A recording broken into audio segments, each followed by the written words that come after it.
బొమ్మలాంటి ఆమె పక్కనుంటే పగలే వెన్నెలనే కురిపిస్తా నీడలాగా నాతో ఏడడుగులు సాగితే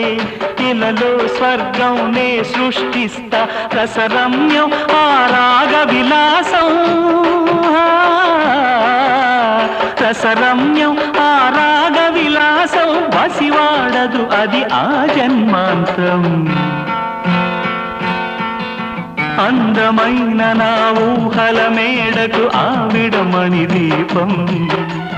అంది అందని నాశలకు ఆమె ప్రతిరూపం ఆ తలపే నా ధ్యానం ఆ అభినవ దేవత నా ప్రాణం